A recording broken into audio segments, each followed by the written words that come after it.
নমস্কার। আজকে আমি শনি গ্রহের দৃষ্টি নিয়ে কিছু কথা বলবো।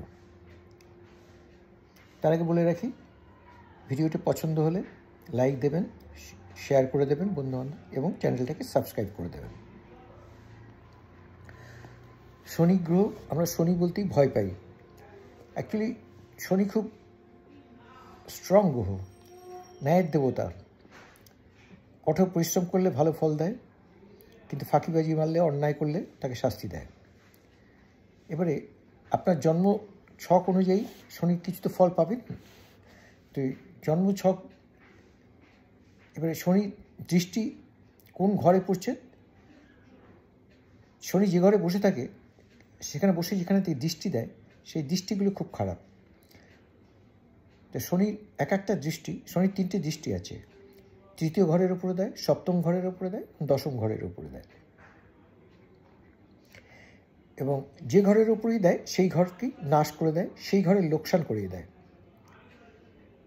তার আগে আমি আগে কয়েকটা গ্রহ সম্বন্ধে বলিনি, খুব ইম্পর্টেন্ট যেগুলো। শনির দৃষ্টি যদি রবির উপরে পড়ে, যে ঘরেই রবি থাক, রবির উপরে দৃষ্টি পড়লে তার ম্যারিটাল লাইফটা খুব খারাপ হয়ে যাবে, বাবা ছেলের সাথে সম্পর্কটাও খারাপ হয়ে যাবে। শনি যদি চন্দ্রের উপরে দৃষ্টি পড়ে তাহলে সন্ন্যাসী হয়ে যাবে, বৈরাগ্য এসে যাবে এবং মানসিক রোগও হবে। শরীর যদি মঙ্গলের সাথে কানেকশন হয়ে যায় তাহলে দুর্ঘটনা হবে, অপারেশন হবে, অ্যাক্সিডেন্ট হবে, সার্জারি হবে, ঘন ঘন হবে এগুলো। শনির দৃষ্টি যদি আবার বুধের ওপরে পড়ে তাহলে সে তো সাংঘাতিক কানিং হবে এবং ক্লেভার হবে। আর যদি বৃহস্পতির ওপর পড়ে সে সারা জীবন পেটের রোগ নিয়ে ভুগবে, জ্ঞানী হবে, অহংকারীও হবে। শনি যদি শুক্রের উপরে দৃষ্টি দেয় তাহলে চরিত্র দোষ হবে এবং নিচু ছোট ছোট কাজ, মানে বাজে কাজগুলো করবে, যত কুকর্মগুলো করবে, ছোট ছোট কাজ, চারিত্রিক দোষ। আবার শনি যদি কেতুর উপরে দৃষ্টি পড়ে নেশার শিকার হয়ে যাবে, কিন্তু এরা রাজনীতিতে সফল হয় অনেক সময়। এবং রাহু কেতুর উপরে যদি শনি দৃষ্টি পড়ে তাহলে নেশা তো করবেই, এরা মানসিকভাবে বিক্ষিপ্ত হবে এবং এদের লং টার্ম ডিজিজও হয়ে যায়। তো যার উপরে দৃষ্টি পড়ে সে নাশ হয়ে যায়।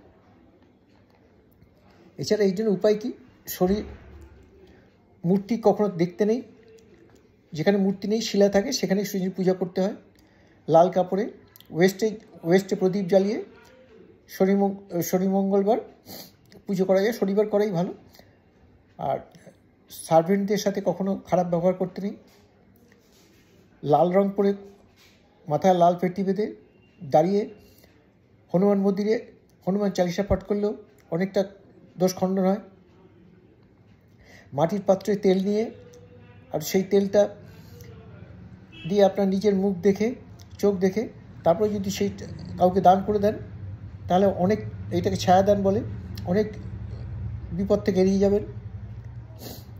লেবার লোক যারা বা সার্ভেন্ট, যে বাড়িতে যে কাজকর্মের লোক, সুইপার, এদের যদি হেল্প করেন তাহলে আপনার, এদের সাথে ভালো ব্যবহার করেন তাহলে অনেক প্রভাবটা কমে যাবে। আর নীল রং বেশি করে ব্যবহার পড়বেন, শরীর প্রভাব কমবে। হনুমান চালিসা তো পাঠ করবেনই হনুমান মন্দিরে গিয়ে। এছাড়াও মধ্যমা আঙ্গুলে একটা লোহার আংটি পরে নেবেন, সেটা খুব কাজে দেবে। এটুকুই বললাম, আর বিশেষ কিছু থাকলে সে আমি পরে বলব, সবটা এত শর্ট ভিডিও তো বলা যায় না। যাই হোক, ভালো লাগলে লাইক করবেন, শেয়ার করবেন, সাবস্ক্রাইব করে দেবেন।